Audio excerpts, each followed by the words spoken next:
აი დღევანდელ ფილიპელთა მიმართ ეპისტოლეში როგორ გვარიგებს პავლე მოციქული, რათა იყვნენ უბრალო და უმანკო შვილ ღვთისა.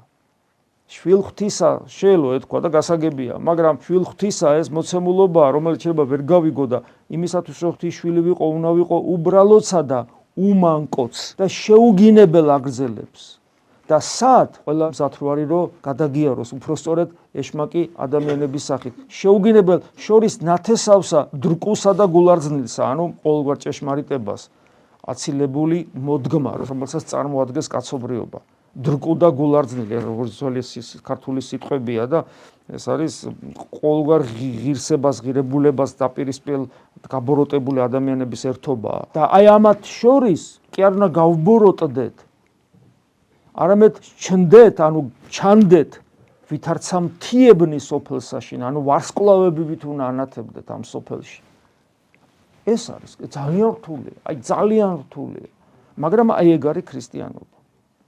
და იმისათვის რომ ჩვენ ვარსკვლავებივით ჩანდეთ ამ სოფელში, ვანათებდეთ, იყავით ნათელი ამ სოფლისა, პატარა ვარსკვლავები, რომელიც საბოლოო ჯამში შეხვდება იმ დიდ ვარსკვლავს, ანუ მზეს, ქრისტეს და შეუძლებელია თავად იყო ვარსკვლავი, შენში თუ ღმერთი არ ცხოვრობს და ღვთის ტაძარი არ ახარ. ამისათვის ერთ-ერთი წინაპირობა ისევ გვეუბნება პავლე მოციქული.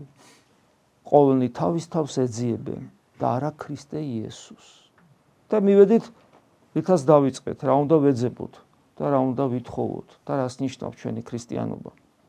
არა ჩემსას უნდა ვეძებდე, ჩემს სიმართლეს, ჩემს ნებას, ჩემს შეხედულებებს, ჩემს პატივმოყვარეობას და ასე შემდეგ. არამედ ქრისტეს, იესოს. ეს არის ჩვენი აქ მყოფობის ანი და ხოე. და არა აქ მყოფობის, უბრალოდ ჩვენი არსებობის, რომ ჩვენ ქრისტეს ვეძებთ.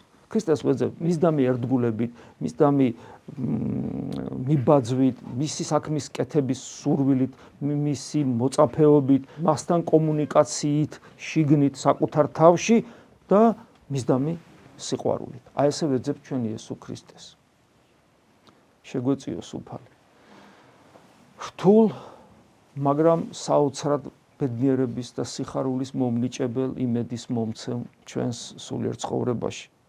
ამაზე დიდებული ჩვენ არაფერი გვაქვს, არც გვექნება. ხელი არ გაუშვათ ჩვენს უფალს იესო ქრისტეს. ამინ.